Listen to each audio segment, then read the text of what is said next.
Golden State Media Concepts Baseball Podcast. We cover everything Major League, from spring training to the World Series. We've got your favorite club covered, from New York to Boston to LA. This is the Golden State Media Concepts Baseball Podcast.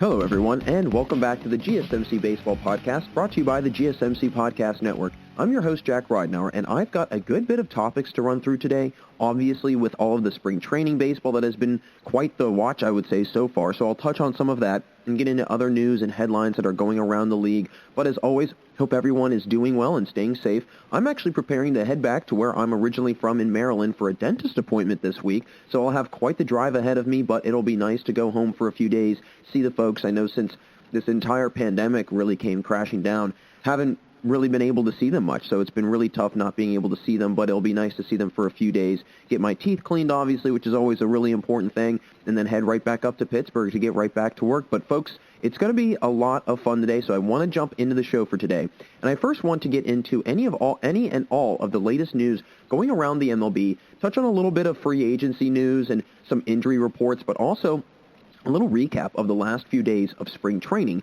But then the second segment, I'm going to discuss the Mickey Callaway situation that's continued to unfold and what the latest news is with that ordeal, and also what could happen for Callaway after this.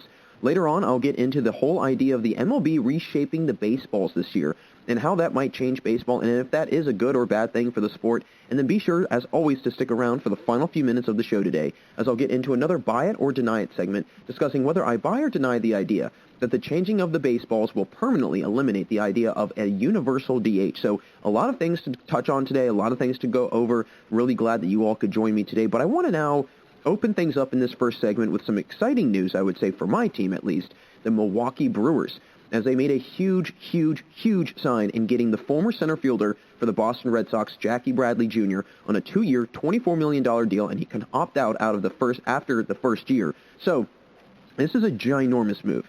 I think that, again, Jackie Bradley Jr. and Jake Odorizzi are two free agents that I felt were on the market for quite some time, longer than I probably would have guessed them to be on the market.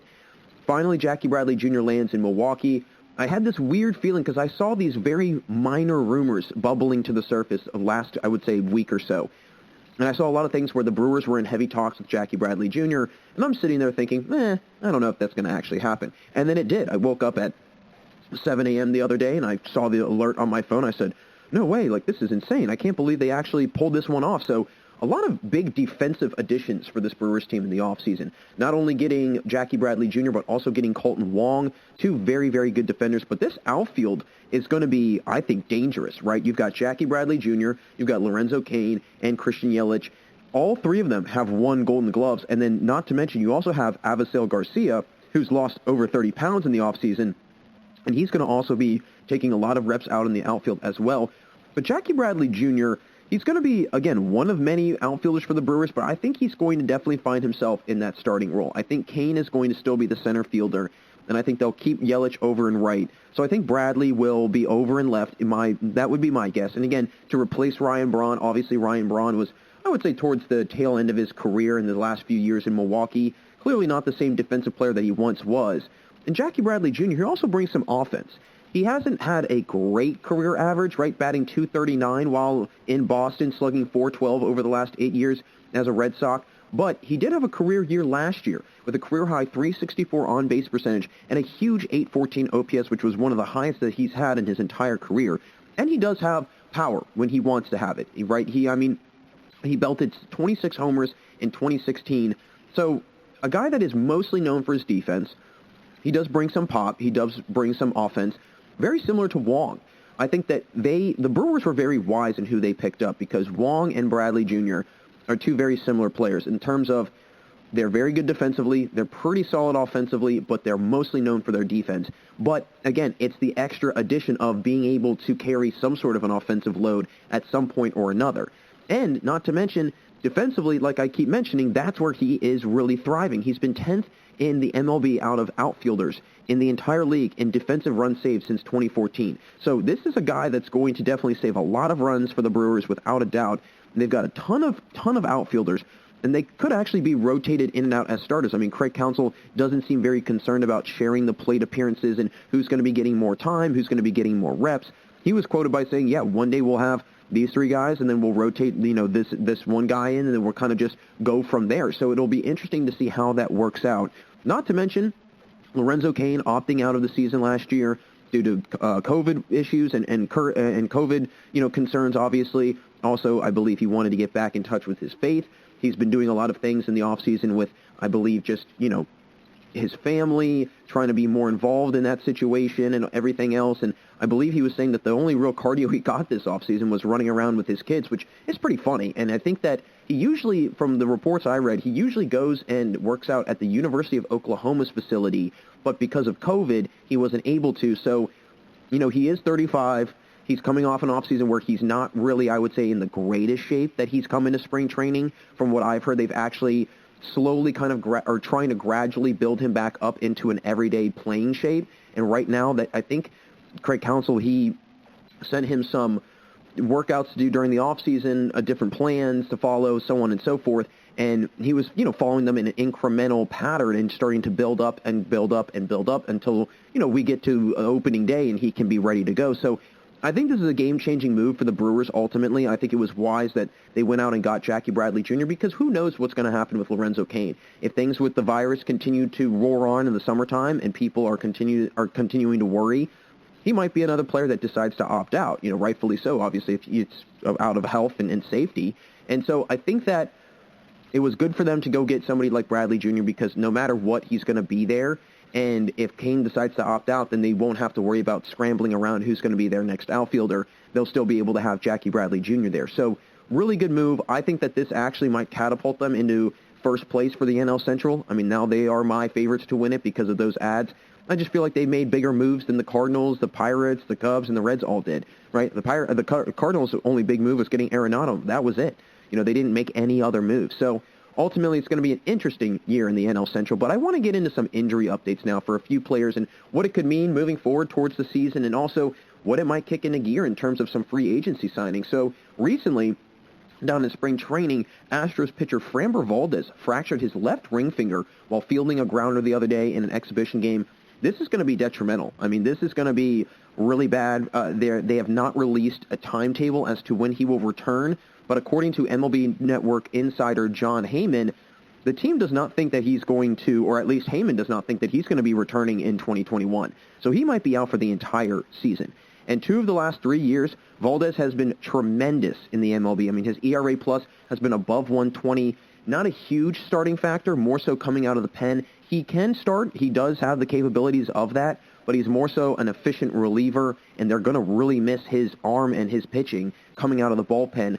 Could this actually now, and this kicks into my next question of what signing this might prompt, could this usher in the Astros wanting to sign a guy like Jake Odorizzi, right? He's still on the market, and he could be an arm that teams go to in order to fill a hole on a pitching rotation, right? I mean, if you look at other pitching rotations, other teams, the injuries that they might have, Jake Odorizzi could slide into a lot of different rotations and be a really nice third starter, maybe even a fourth starter. I mean, if you have him on the back end of your starting rotation, he's pretty solid to have in the back end of your starting rotation. In my opinion, he could even be in some cases an ace for some teams.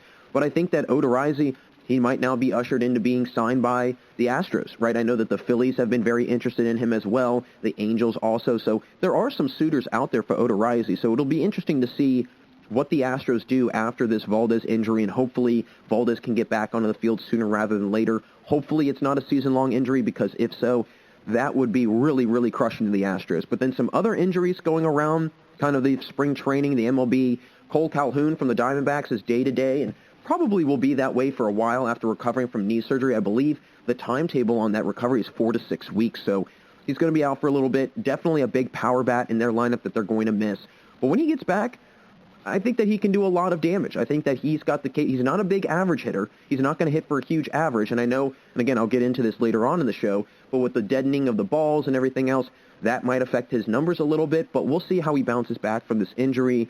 Obviously, JT Realmuto, he's still injured with the thumb issue that he had, fracturing his thumb, but he's going to be getting some x-rays soon on that thumb. And then Brandon Belt for the Giants, he's had a non-COVID illness, but he should be returning very soon. John Lester is also going through some surgery. He's going to be getting his thyroid gland removed. He's going to be expected to make a full recovery, though. And I was watching the Nationals-Mets spring training game the other day, and the guys on the TV, they were asking, Carl Ravitch and Eduardo Perez and Tim Kirchin, they were asking Davey Martinez, what do you think of having John Lester there? Is he going to be back and ready to go? And he was very optimistic. He was very upbeat about Lester and what he brings to the team, just the ability that he brings, also the entire resume he has, the repertoire of pitching that he brings. Just need to get him back to full health, but he was very upbeat about him. And then the last thing I want to touch on is Angelton Simmons is dealing with some issues having his visa appointment to come back into the States, so we'll see if he can get that figured out before opening day, but I'm sure it's not going to be a major issue, right? I mean, he's going to eventually be able to come back into the States to play. So a couple things just going around spring training. Again, things are very early, very premature in the early stages of the baseball season. We still have just about, I would say, less than 3 weeks, maybe around 3 weeks until opening day, but once opening day rolls around, it's going to be kicked into high gear from that point on. It's going to be a lot of fun this baseball season.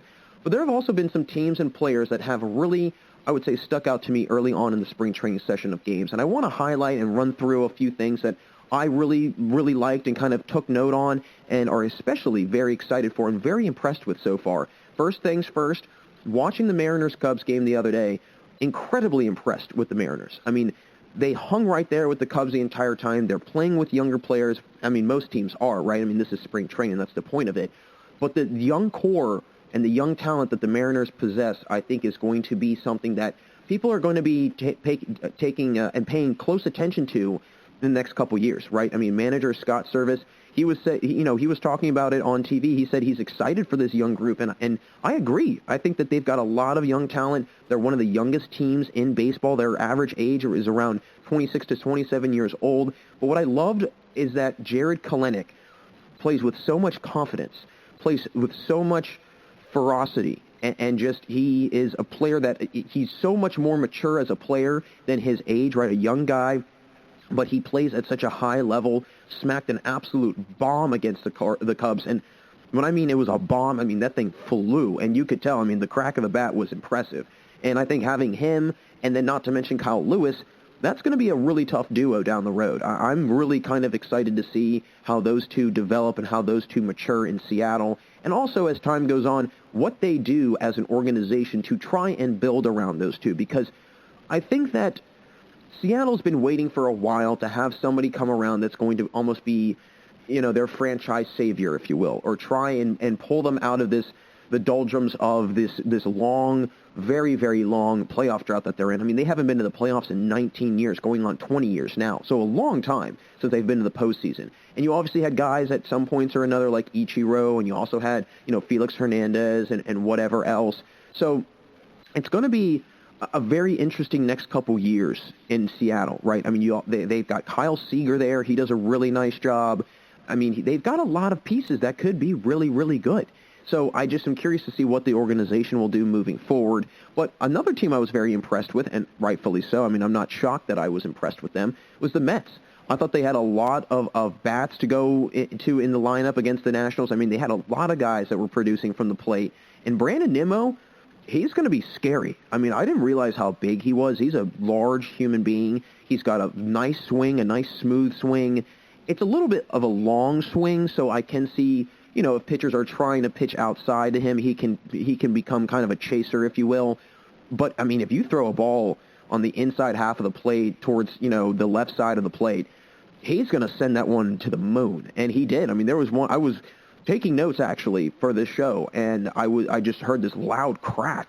And I looked up, and all of a sudden, the camera just pans up towards the outfield, and all of a sudden, it's gone, and it wasn't coming back. So I think Nimmo is going to be a very interesting piece for them moving forward, and I'm really excited to kind of see how he progresses. They had Dominic Smith. He's going to be coming. I think he's going to have a really, really good year. I'm thinking, J.D. Davis, he had a huge home run. So a lot of guys for this Mets team that can do a lot of different things, do a lot of damage, right? And then you obviously have Pete Alonso there. He had a huge home run against the Nationals too. So good to see him back into the normal Pete Alonso kind of feel, if you will, after last year. He had a really tough season, but good thing to have this Mets team back up and rolling because, they're going to be making this, I think, NL East division very, very competitive. But, I think all in all, the first couple days have been great. I'm really excited to kind of catch some more spring training action and then get into the, first game of the season, get into opening day. But I want to finally close things out with a little update on the new holiday in baseball, actually, as the MLB officially named June 2nd as Lou Gehrig Day around baseball. And the day is June 2nd, like I mentioned, and players will wear a red number 4 patch to honor the number he wore. Big thing for this was his involvement in the ALS community, right? A degenerative disease, I believe it attacks the muscular system, and then as time goes on, there's no cure for it, and you kind of just get worse and worse and worse. And he was somebody that, had it many, many, many, many years ago. And unfortunately, the disease is, there's the name for they call it Lou Gehrig's disease because he was one of the first, I would say, prominent figures in just the public eye that had the disease.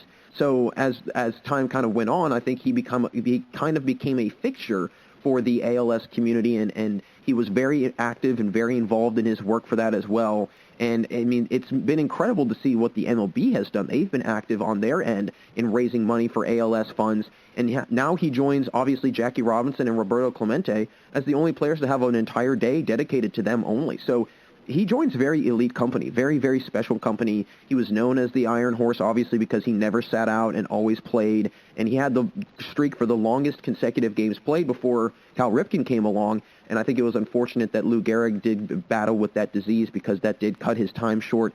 But nonetheless, a very, very important day. The reason why they actually picked June 2nd is because that is the day that he won the starting position for the Yankees at first base, and then it was also the day that he unfortunately passed away. But an interesting story about how he wound up starting was the other everyday first baseman, I guess, had decided not to play one day because he had a headache and he wasn't feeling well, and Lou Gehrig stepped in, and the rest is history. So kind of the oddest things do happen for some people, and it's just a matter of whether you take your opportunity and run with it or not. But a very special day. It's going to be great to see kind of the remembrance, but also the honoring that they will have for Lou Gehrig, and obviously for Jackie Robinson Day and Roberto Clemente Day. Those are also wildly special days in baseball. All three of them are going to be big highlights.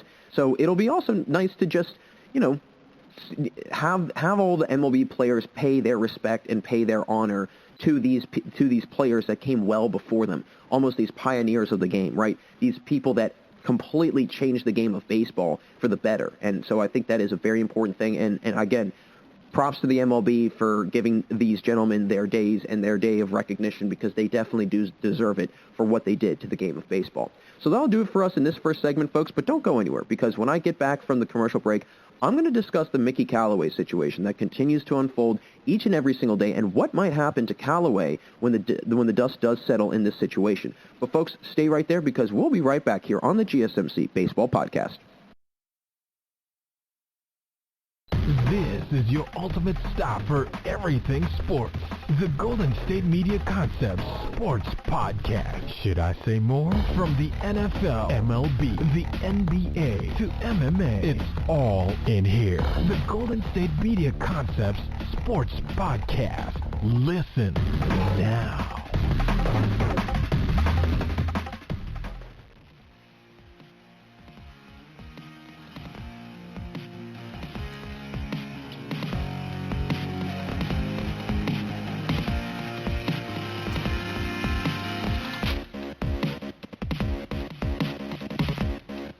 Welcome back to the GSMC Baseball Podcast. Jack Ridenour with you all, and in our first segment, I got into a little spring training update and also went around the league and shared any of the latest news involving free agency and really any early injuries from spring training. But folks, make sure you stick around for the final segment here today, as I'll get into another buy it or deny it segment discussing whether I buy or deny the idea that the changing of the baseball makeup will completely eliminate the universal DH from baseball, and if it will ever be a thought now that baseballs will be deadened a little bit to make them not fly out of the ballpark so much. So make sure you stick around for that conversation. But I want to now get into the Mickey Callaway situation that continues to unfold, as I'll get into what the latest developments have been, what some issues are that are going on with the investigation currently, and just share my thoughts overall on the whole thing.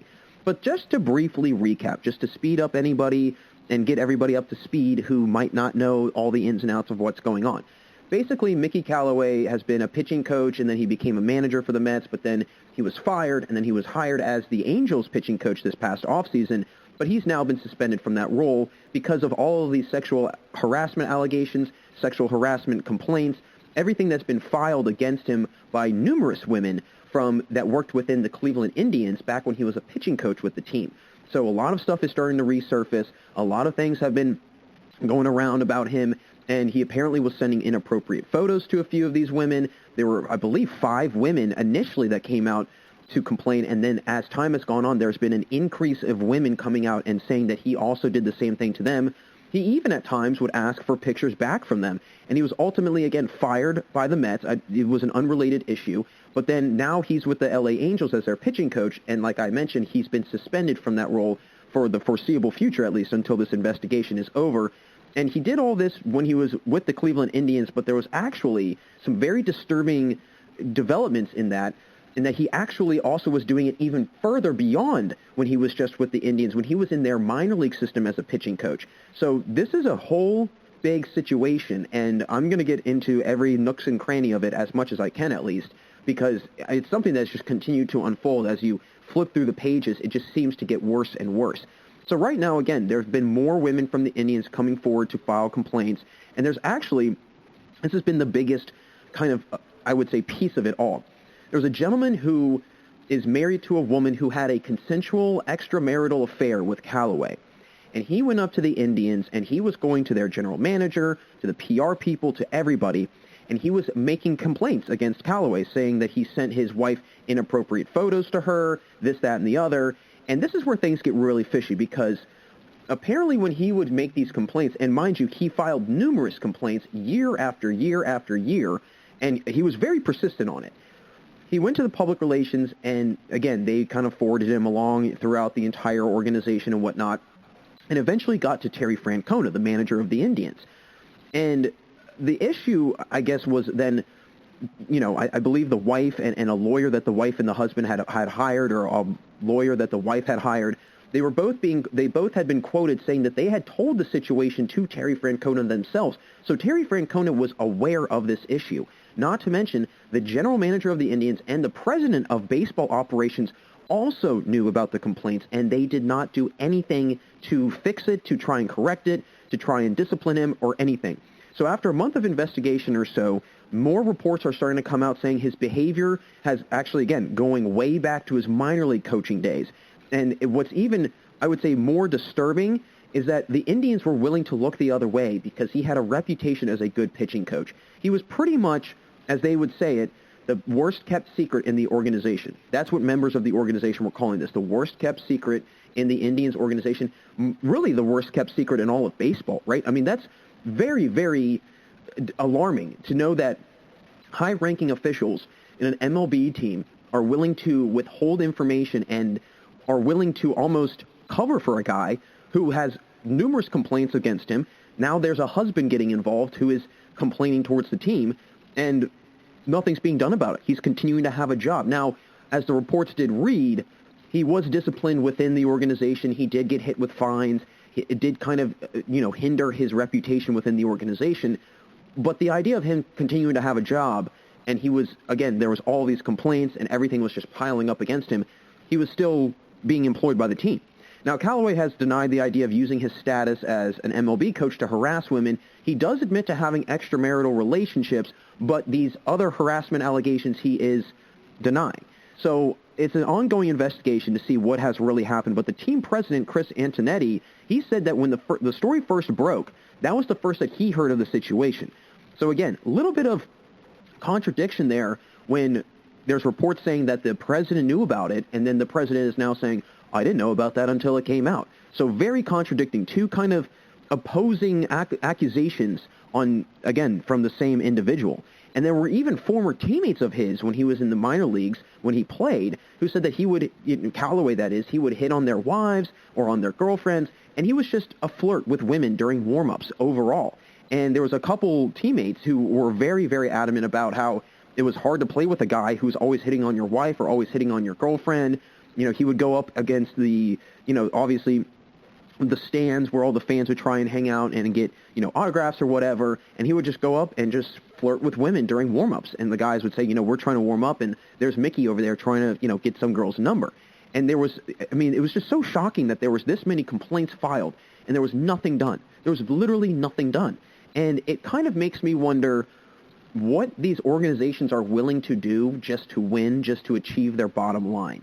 And a couple of my thoughts are, first and foremost, completely wrong and a major abuse of power on Callaway's part, right? Trying to use his position in sports to almost get leverage on women and say, hey, you should be hanging out with me. I mean, just go...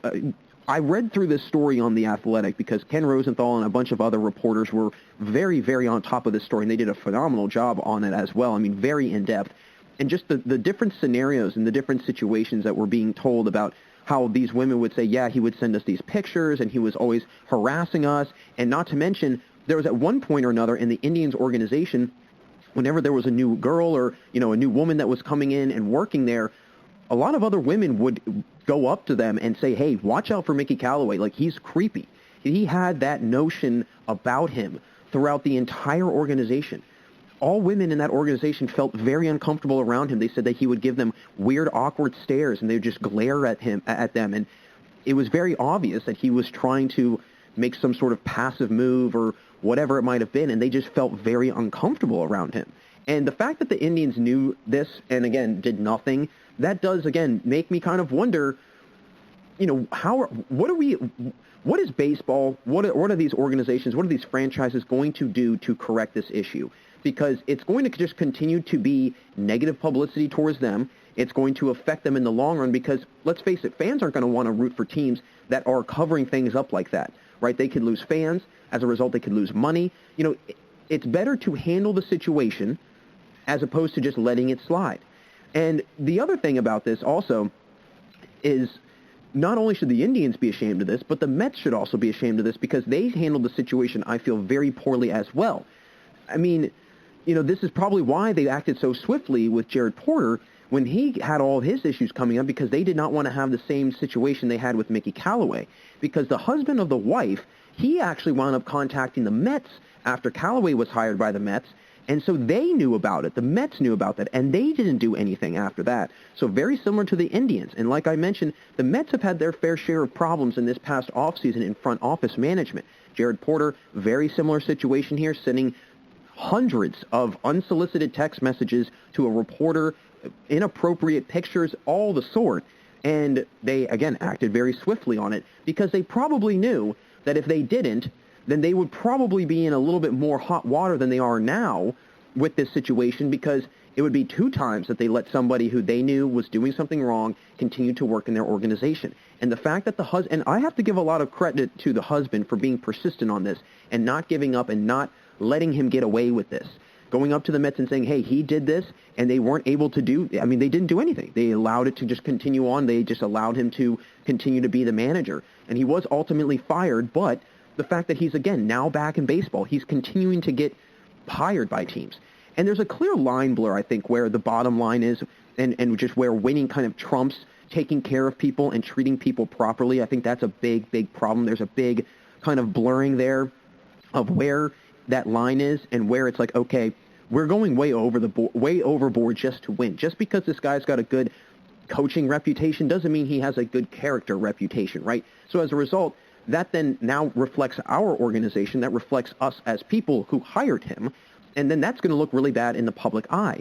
And the fact that there was just, again, he continuously did it, he never got severely disciplined, is just alarming, right? I mean, you can get fined, sure, you can have a 2-week suspension, sure, but doing that for something grandiose like this is kind of giving the idea of, okay, I shouldn't do it, but if I can get away with it, I'm going to do it because that's not that bad.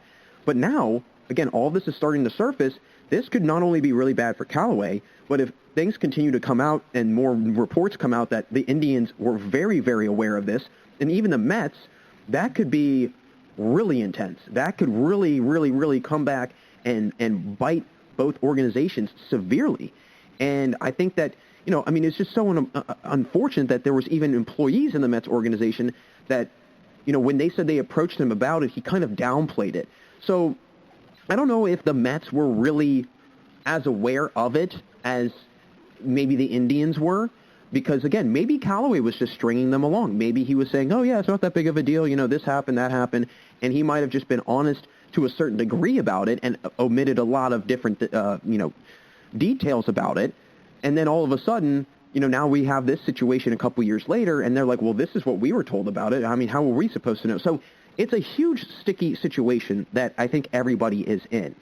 And in all honesty, if I am in charge in any sort of capacity, or if I am able to have any sort of say over what's going on with this situation, first and foremost, if I had heard complaints about that, I would have immediately addressed it. Immediately. I would have sat him down and said, what is your deal? What is the issue?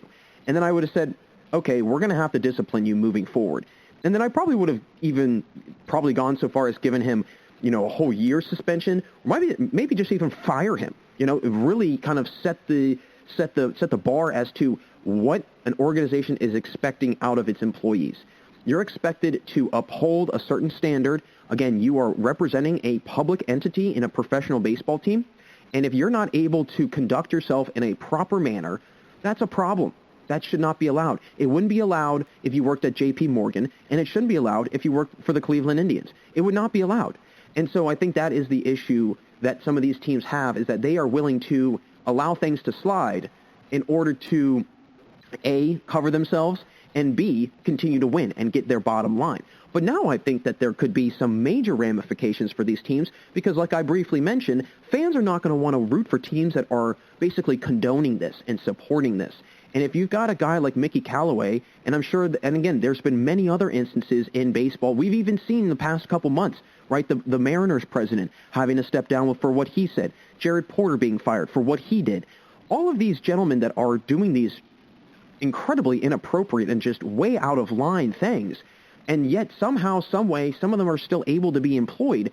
It sets a very, I would say, poor kind of standard, if you will, on what is expected of you as an employee, and you're setting the bar really low in terms of character. And I think that is something that is very, very problematic, especially in sports, especially in baseball. And the fact that almost every woman in the Cleveland Indians organization, and now, again, maybe it wasn't necessarily every single woman, but reading the article, it was numerous women that were coming forward and saying, yeah, he made me feel very uncomfortable. Everybody knew in the office that he was the big creep and to stay away from Mickey Callaway. If you've got a reputation like that and you've got that many people, it's not just one or two women or, one woman who was upset that something happened. Because, again, during this time, Mickey Callaway was married, so it wasn't some woman that was, jealous about something. It was numerous women, numerous. Okay, so it wasn't necessarily any sort of personal vendetta against the guy. It was that he was doing something incredibly wrong. There was a mounting of evidence going up against him. And, the fact that there was nothing done, it's kind of disconcerting to me that can go on and that can continue on and somebody can continue to have a job. Because what is your standard of a good employee then? If you're willing to let him do that, what else are you willing to let him do? So I think that not only do people in sports need to be aware of this, A, but B, people that are in charge of making these decisions, of hiring these people, they need to be very thorough in their background checking, their investigating, their interview process, everything they have to do to gather information on somebody in order to assess whether or not that person is a good fit for your franchise, for your team. If not, we're going to continue to run into these issues where 2 years down the road, all of a sudden all this stuff is coming out, and right? I mean, you should have stopped the bleeding before it got to this point. And again, if you are allowing someone to continue on to do the negative things that they're going to do, it just sets a very, very poor kind of picture in people's minds, not only within the organization, but on the outside, people in the media, people that are journalists, podcasters, broadcasters, fans, people in the city of Cleveland or in the city of New York, wherever it might be. people will start associating those organizations as almost, not very, I would say, character-driven organizations, not very, I would say, proper, appropriate, business-oriented, professional. They're not able to withhold that standard and uphold it. So it's just kind of sad to see, and I really hope that the proper kind of process, and not only that, but also the proper decision and the proper choices that are made in terms of what will happen to Mickey Callaway after this are followed through. I personally hope he is fired as the Angels coach, and I hope that he does not have a job in baseball for a very long time, if ever, because there needs to be a severe punishment.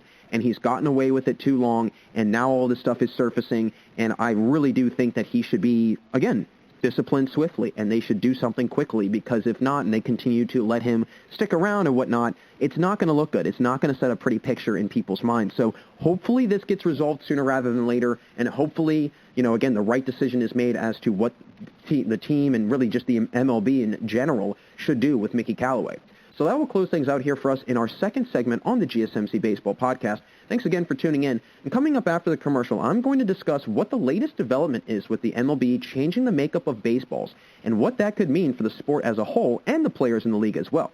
It's been a lot of fun so far, folks, but we got a lot more to go, so don't change that channel. We'll be right back here on the GSMC Baseball Podcast.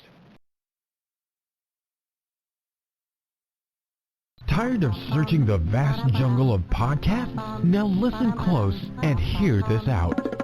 There's a podcast network that covers just about everything that you've been searching. Hey! The Golden State Media Concepts Podcast Network is here. Nothing less than a podcast bliss with endless hours of podcast coverage. From news, sports, music, fashion, cooking, entertainment, fantasy, football, and so much more. So stop lurking around and go straight out to the Golden State Media Concepts Podcast Network. Guaranteed to fill that podcast itch. Whatever it may be, visit us at www.gsmcpodcast.com. Follow us on Facebook and Twitter, and download us on iTunes, SoundCloud, and Google Play.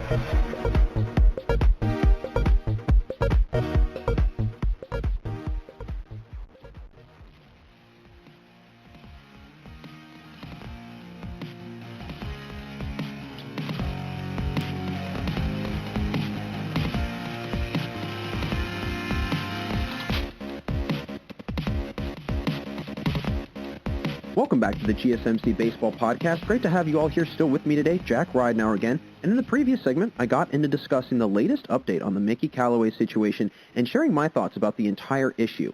I want to now get into talking about the change of the baseball's makeup in the MLB and how the league is trying to make baseballs not carry out of park so often and with so much ease. So what's going to be happening is that the balls will be slightly changed in order to allow them to only carry about 1 to 2 feet further for balls that are hit 375 feet or longer. So they're trying to minimize on those huge 485-foot home runs that we've been seeing in the last couple years. But more importantly, they're trying to reduce the amount of home runs, right? The MLB had a record 6,776 home runs hit in 2019. The home run rate dropped from 6.6% in 2019 to 6.5% in 2020. So again, there was a huge spike and then it dropped off a little bit. I will say having only 60 games in a season probably had a little bit to do with that because, again, you can't hit 6,000 home runs in 60 games. It's just virtually impossible. There is no way that could happen unless they had aluminum bats and everything was just anything that made contact was flying out of the park. So I will agree, yes, the home run rate went down by 0.1, but at the same time, it's still right in the same ballpark as it was in 2019, just about. And I'm imagining that if we had played an entire full season last year, it probably would be maybe even higher. I don't know. I don't want to speculate.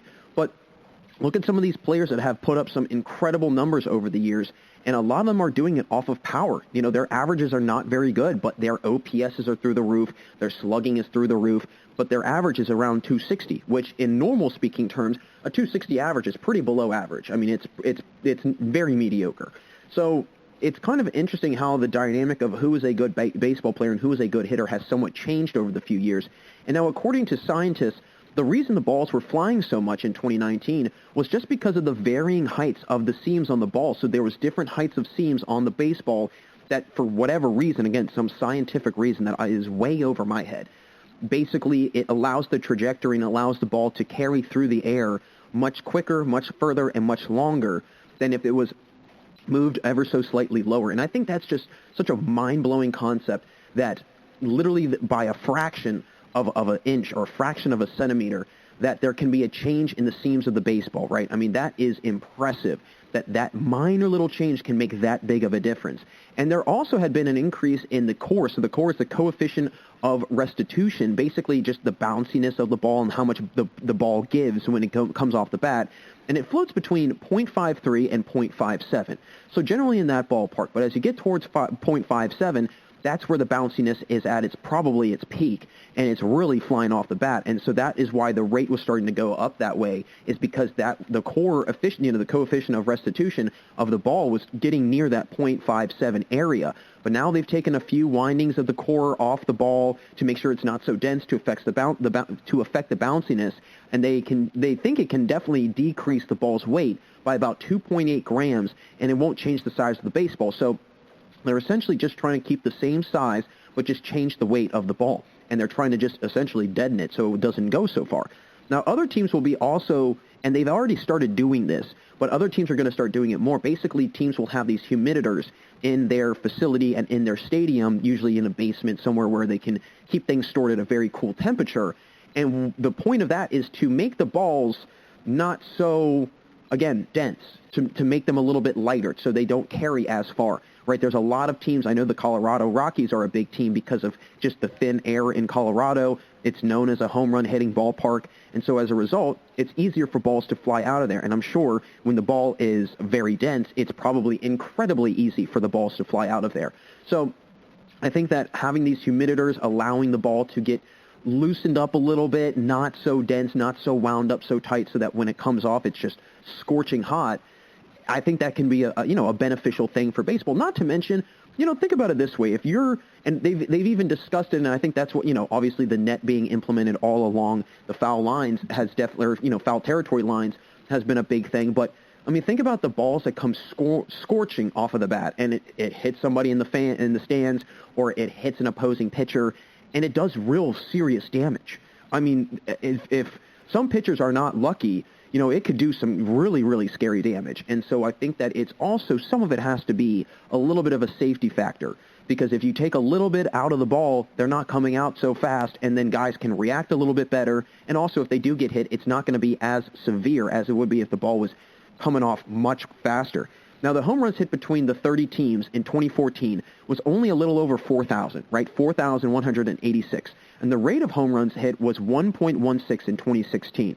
So then that jumped up to an all-time high in 2019 at 1.39. Now, mind you, in 2017, the MLB actually had set a previous record for most home runs hit in a season by all 30 teams. But then that was completely trounced on in 2019. So within the last 3-4 years, the MLB has broken its own record 2 different times in home runs hit in a season. So that's really hard to do. If you're breaking a record 2 times in a short amount of time, I can see why MLB and a lot of people were very aware of this and were catching on to it at least. Now, what I think this will do to baseball? Well, it's clearly going to change how players approach their at-bats this year, right? Last few years, hitters have been looking at launch angle. They've been taught exit velocity. They've been taught, all of these other, barreled bat percentage and everything else, and all of these very specific statistics that help outline how you should hit, how hard you should hit, at what point you should hit, and where you're hitting it. Now they're going to have to revert back to probably how it was in the early 2010s and back in the 2000s, where it was more so hitting for contact, just getting the ball in play, not necessarily trying to put a bunch of lift on your swing. And you can even tell some guys have altered their swing just so slightly in order to get accustomed to this change in baseball, to make their swing more of a launch angle swing as opposed to a contact hitting swing. And players are going to have to revert back to those old ways of hitting. They're going to have to be, I would say, I don't want to say re-taught, because you're not going to need to re-teach a MLB hitter how to hit. But they're going to have to reevaluate and go back and study film and look at how they've been hitting baseballs in previous years And as a result, they're going to have to know what they're going to need to do now, right? How they're going to have to tailor that approach at bat, how they're going to have to tailor the way that they've been doing it the last few years to kind of go back to, how it was before, essentially. But this will also decrease the number of runs, and as a result, I think that could deter people from who were watching baseball because of the home runs being hit and all the runs being scored, because let's face it, right? Over the last few years, baseball has had an issue with viewership. There's no question about it. It has gone up and down here and there, but overall, it is very down. And I think, in my personal opinion, a lot of it has to do with the lack of excitement. Now, again, me, somebody that is in broadcasting, somebody that loves sports, and somebody that is a baseball nut, I don't care. It doesn't make a difference to me. But again, if baseball wants to reel in not necessarily the diehard fan, say like myself, and they want to go out and get somebody that is just a general viewer, a general watcher, how do you do that? How do you bring in somebody that is just wanting to toss on a baseball game and they don't want to sit there and watch a pitching duel, right, or a 1-0 baseball game? Me, personally, that's great. I mean, I would love to watch that. It would be a great game to watch. Two pitchers just going at it and dealing the entire game. But some people are not going to like that. They're wanting to see the kind of the flashy, the exciting, huge home runs, balls being sent into the river, or balls that are flying 480 feet. That's exciting to the general sports fan. And so I get why there might have been a change and why there might have been kind of a tailoring of how hitting was and how there was at bat approaches were with baseball players, and also with the changing of the baseballs. So I feel like that could do something to the viewership, that could maybe hinder it. Or maybe it actually excites people again, because maybe those diehard baseball fans were not very happy with how baseball was trending, and now they're saying, okay, it won't be as of a home run derby every single game. That's more exciting. And that's, again, been a big complaint with a lot of people in the baseball community, within the league, saying that that isn't real baseball. It's not how baseball should be played. It is I would say, kind of a glorified or a glamorous way of playing, and it's a way that's not strategic and kind of how the game should be played properly. Now, again, that is left up to interpretation for how the game should be and should not be played. But at the same time, people that are used to the small ball baseball, incorporating the pitcher in the lineup, bunting guys over, doing this, that, and the other, however else it was, that's what they're looking for. That's what the baseball community wants back. They don't want to see these 15-7 baseball games where there's 20-plus runs being scored, and it's almost like a poor football game score, a defensive grind in the NFL or whatever.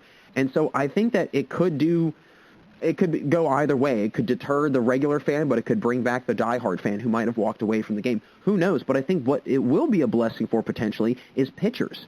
What is this going to do for players that have been thriving in this style of hitting? But what is it going to do for pitchers that have really suffered because of this, and their home run rate is through the roof because of just how hitters go up and approach their at-bats? And I just think that it's a good idea just to make baseball more realistic in terms of how the game should be played. I do agree with that, since many people in baseball, like I said, they're kind of sick of the home runs. They're tired of the high strikeout rates. They're tired of the swinging for the fences. It's the all or nothing mindset going up at bat. They don't want that. They want the, okay, I'm just trying to get a hit, I need to get on base kind of mentality. I think this will change people's opinion also of the MLB and how exciting it is. I think this might, again, become a problem. People might say, I don't want to watch a 1-0 game going into the extra innings, this, that, and the other. And I think baseball, in some regards, is trying to overcomplicate the simple. And I think that they've got it's an incredible game. It's one of the best sports ever by far, no question about it. It's a beautiful blend of technique, finesse, skill, athleticism, and just schematics, right? Just how baseball players go about and how managers go about game planning for a game, and how they go about adjusting on the fly and everything else. And so I think that, although they've tried to figure out a way to make it more enjoyable for the everyday viewer, I think that has done something to the diehard fan a little bit. And I think that there are certain guys, there are certain players who are going to be, I would say, more affected than others, right? I mean, look at guys like Marcell Ozuna, who's a huge home run hitter, who really thrives off of that. George Springer, another guy. These guys who are making a career and a living off of how how baseball is being played, and how the kind of the the game plan is being executed, it's just very interesting to kind of see where this is going to go, where this is going to kind of trend towards, right? And so as a result, it's just very interesting to me to see what's going to happen with certain players, but also certain pitchers, how this could actually improve and help them out. Guys that like Garrett Cole, Steven Strasburg, who have high home run rates and that do give up a lot of home runs, how this is going to change maybe their pitching style or their approach towards, each and every at-bat and batter that they go up against. That's the other thing that I am kind of curious to see. So as a result, I definitely think this is going to do a lot of different things. I think that this is going to have a variety of impacts on baseball. I think there are more positives to it, though, than negatives, because it was getting a little ridiculous. I'm not going to lie. At points, it was like every day it was a home run derby, and it just felt almost everybody's statistics were ballooned. Everybody's statistics were blown out of the water because of how baseball was being played. And I'm not saying that there's going to be an immediate switch in how batters approach their at-bats and whatnot and their plate appearances. No, that's not going to happen. It's going to still continue to be a thing. Guys are still going to try and hit like that. Guys are still going to try and definitely approach that way. But guys that are used to hitting the ball 380, 390 feet and getting away with huge home runs like that and having a lot of home runs just barely sneaking over the fence, they're going to have a little bit of a tougher time when it comes to a ball that they hit that far and then it dies after 375 and it starts to kind of tailor off, right? Guys that are having to hit in very challenging ballparks that are not very home run friendly, say the Comerica Park or where the Giants play. That's going to really kind of change how I would say players are going to be approaching at bats, and it might change some guys' stats. We might not see these huge astronomical numbers being put up because guys might not be able to adjust well to this. It might not play well into their wheelhouse and their skill set.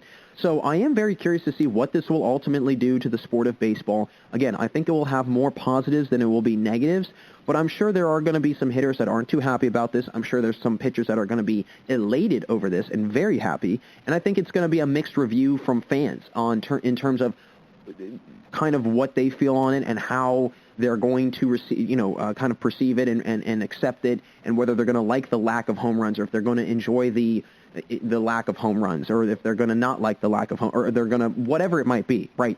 I think that we're going to just have to see it play out, and who knows, maybe there is going to be still a large increase of home runs being hit, and at that point it's kind of like, well, MLB, what are you going to do about it now? If you can't go back to the baseball and continue to try and tailor it and change it and this, that, and the other, what's the point? And I think, again, this kind of plays more into the pitcher's hands, I would say, than the hitter's hands. But I'm sure it does something for the pitchers, too, with how they throw the ball, right? I mean, if it's going to be a lighter ball, is the ball going to zip off their hands as fast? Probably not. So that might change some guys' velocity on their pitches. That might change some guys' speed on their pitches and the mile an hour that they get on it. And a lot of different things can happen. But we're going to have to see. We have to see it play out before we can jump to any conclusions. But ultimately, I think there will be more good than harm done with this kind of new change. So that will do it for this segment, folks. But again, thanks for sticking around. Stay right there, though, because we'll be right back after this commercial break for the final segment today, where I'll dive into a buy it or deny it segment discussing whether I buy or deny the idea that this change in baseballs could eliminate all ideas of the universal DH ever going into effect. Don't go anywhere, everyone, because we've got one last segment here on the GSMC Baseball Podcast. Want to know the latest in soccer? Then listen to the Golden State Media Concepts Soccer Podcast. From MLS, the World Cup, and the Premier League, we've got you covered. The latest updates, the hottest matches, and news on the league's top players. It's the Golden State Media Concepts Soccer Podcast. David Beckham scores the goal to take England all the way to the World Cup final. Listen now.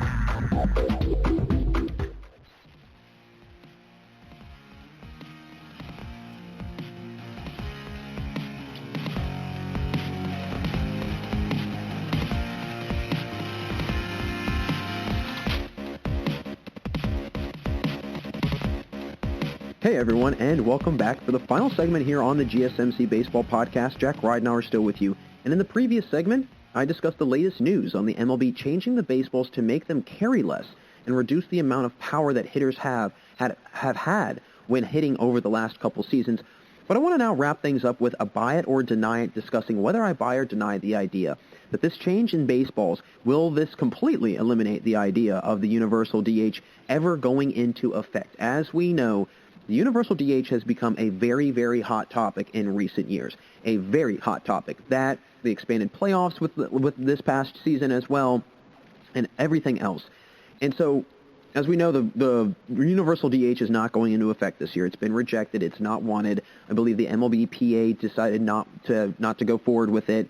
And I actually did a little reading on it. The reason why the Players Association might not want it is because the DH is not necessarily recognized as a major skilled sport. It's not an everyday position. It's not an in-the-field position. So as a result, you're not going to get paid as much. So that does have a big impact on whether guys want to do that or not, and whether or not it's a good idea for some guys. But like I mentioned, baseball is deadening the balls to reduce that trajectory and reduce the amount of home runs being hit, to almost make the game back to how it was before: small ball, not so much power hitting, and launch angle and exit velocity, and so on and so forth. Now, a couple players, and I briefly mentioned them in the last segment, but I'll go a little bit more in depth here. Some players that I think are very dominant power hitters, predominantly power hitters in the league right now, like Marcell Ozuna, coming off a huge career season where he was in kind of that category of the universal DH, where he was one that did benefit from that greatly. So this could be something that affects him. Guys like Alex Verdugo, because of his increase in his slugging percentage over the last few years, that has gone up. And also the challenge that Fenway brings for left-handed hitters, and not to mention, he only averaged about 380 feet on his home runs a season ago. And so as a result, if the ball's going to just drop after 375 by about a foot or two, and it's not going to go further than 380 or 385 or 390 or higher, it could affect guys like Verdugo. You could see a drastic decrease in their home run hittings, and that's what I would love to see, is just the major difference and the drop-off and the difference between having the deadened balls and then not having the deadened balls. That's a very interesting concept to me. But then also other guys like DJ LeMahieu. I mean, he's seen his home run rate jump over the years. I mean, absolutely just skyrocket. And not to mention, the right field in Yankee Stadium is very short, and that really plays well into a guy that's a left-handed hitter.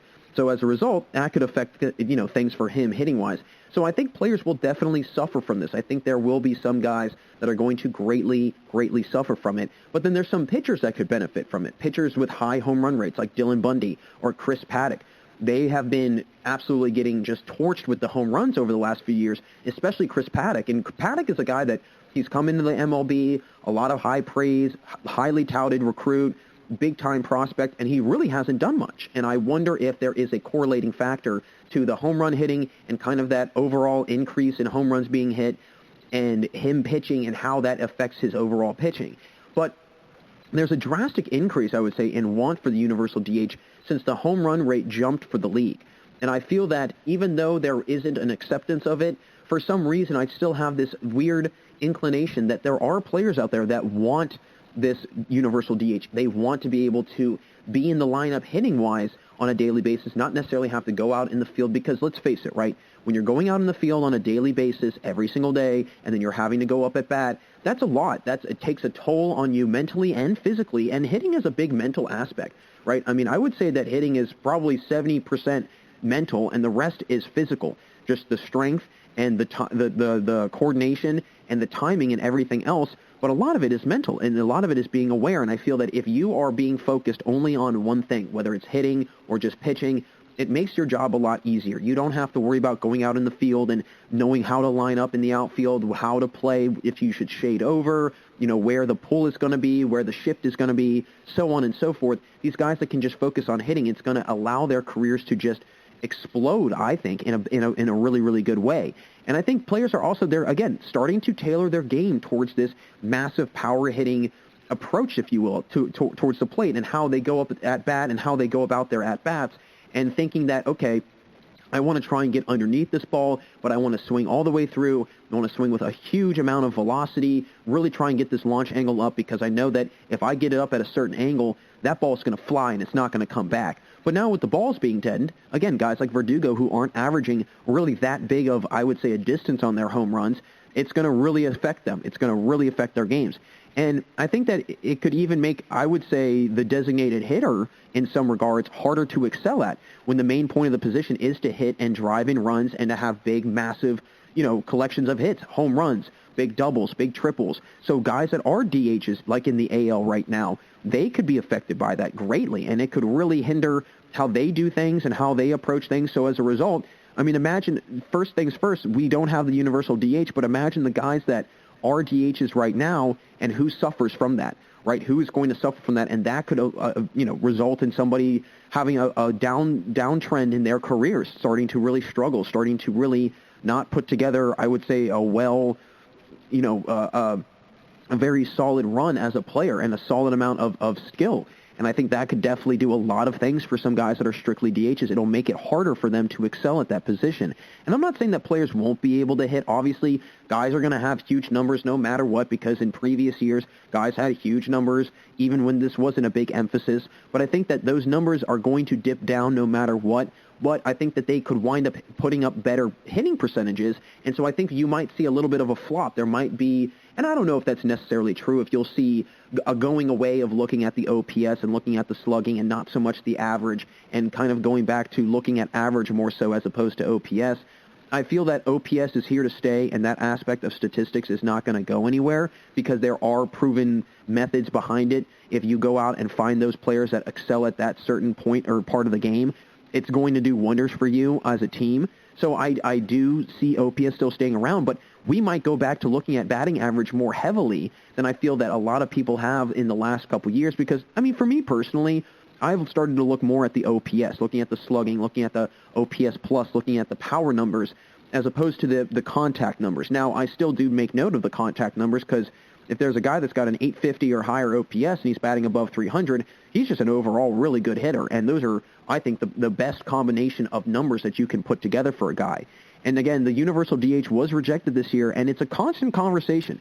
And I think it's going to be hard to convince players to go in that direction if now the ball is being deadened. And I think that might be an issue as to, okay, let's play out a scenario here where they try to put the universal DH into effect. They see a drastic drop-off in home runs hit this year, and guys that still want the universal DH, they go into it maybe in 2022 or 2023, and they're kind of in that inaugural class of the universal DH, and it just falls apart, and it just does not pan out well. And guys start to struggle. Guys that thought they were going to still overcome that wind up not hitting as well. And I think that could do a lot of things, and it could see some players change their style of play completely. Again, it might completely change their approach at bat, how they go about their at-bats, what pitches they decide to swing on, which pitches they decide to lay off of, because that's a big part of it too. Guys are probably fishing for certain pitches in a certain part of the plate, or at a certain point, in terms of where it's coming in, whether it's high or low or outside. So they're going to change their entire approach, I feel, to baseball. And I think that it could definitely do a lot of things in terms of maybe trying to keep the universal DH idea around, but I don't know if that's really going to happen. Because, again, there has been this huge pull on not wanting the universal DH, and if you're deadening the balls, well, that's going to make it harder for guys to excel. So if DHs are already not making that much money and they're just strictly DHs, imagine once they start struggling, then they're going to really not make much money. So what this might do is it might, in turn, kind of bring about an increase in desire to play in the field. You might start seeing guys who were normally not really in the field much or not really wanting to be in the field try and get back into the fielding aspect of it to try and make their stock a little bit more worthwhile and also just worthy overall, right? I mean, if you've got a guy that can field and can hit, why are you going to keep him out of the lineup for a guy that can just hit? You need to play defense too. So I'm probably going to say I'm going to buy it. I really am. I think that this is going to really hinder the progression forward of the universal DH, and I think it's just going to become an unattractive position for players. Now, if there's ever a point in time where maybe the approach that hitters have and maybe just the overall size of hitters, right? I mean, we've seen guys over the years, not just in baseball but in sports overall, the emphasis on strength training and lifting and conditioning and all that other stuff, that might start to be elevated.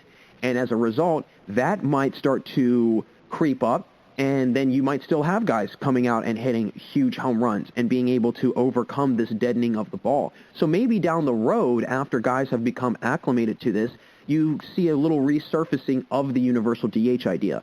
But in terms of it going into full effect, I think it's just going to be so hard, especially after this season. Not to mention, they're going to have pitchers that are going to love this deadening of the ball. I mentioned in the previous segment, they're going to be ecstatic about it.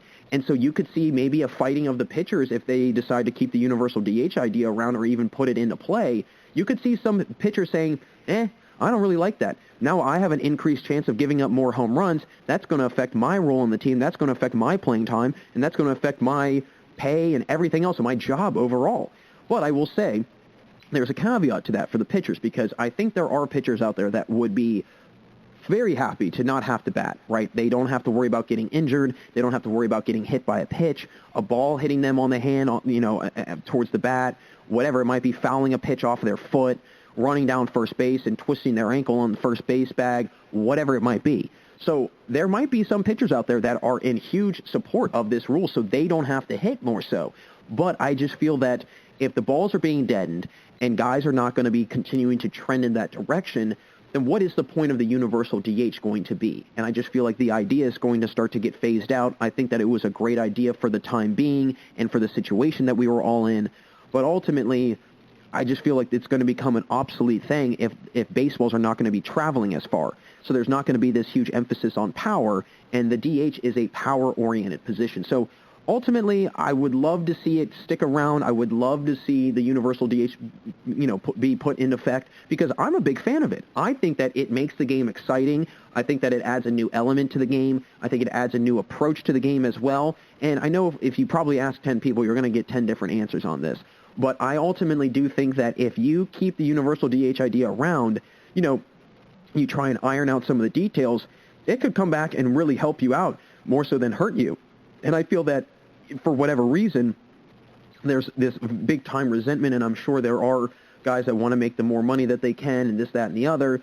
And you've already seen it, guys like Marcell Ozuna, who were coming out of that universal DH role, and now they're coming back into spring training saying they want to get back into the field because they know that their pay can increase if they're playing every single day as a position player as opposed to just hitting.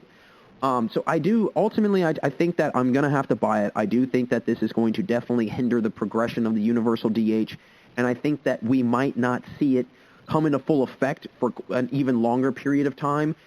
Now, I don't want to go out and say that we'll never see it happen. I think that we will see it happen. It's already been experimented with, so it's already been kind of, tinkered around with, and I think as a result, people might be intrigued by it, and they might be interested in it, and they might want to try and use that and progress the game a little bit forward in terms of using, universal DH and having massive power hitting. But right now, I don't think that's going to happen. And so ultimately, I am going to have to say I do buy it. I think this is going to do a lot of negative things for the idea of the universal DH. But maybe 15, 20 years down the road, maybe I'll be wrong, and maybe they'll be able to put the universal DH into effect. Who knows? But having these balls not carry as far, it's going to make things a lot harder on these power hitters. And as a result, that position of the DH, it's going to be a little bit challenging for guys to excel at. So I'm going to buy it and say that, yes, this is definitely going to affect the outcome of the universal DH, and this could ultimately maybe even eliminate the idea of the universal DH for the foreseeable future. But folks, that is going to do it for us here today. Thank you so much for listening to the GSMC Baseball Podcast, brought to you by the GSMC Podcast Network. I would like to ask that you please remember to subscribe to the show and write a nice little review that really helps us out. Also, if you can please follow us on Facebook, Twitter, and Instagram, we'd really appreciate that. As always, everybody, thanks so much for joining today, and until next time, have a wonderful day. You've been listening to the Golden State Media Concepts Baseball Podcast, part of the Golden State Media Concepts Podcast Network. You can find this show and others like it at www.gsmcpodcast.com. Download our podcast on iTunes, Stitcher, SoundCloud, and Google Play. Just type in GSMC to find all the shows from the Golden State Media Concepts Podcast Network. From movies to music, from sports to entertainment, and even weird news. You can also follow us on Twitter and on Facebook.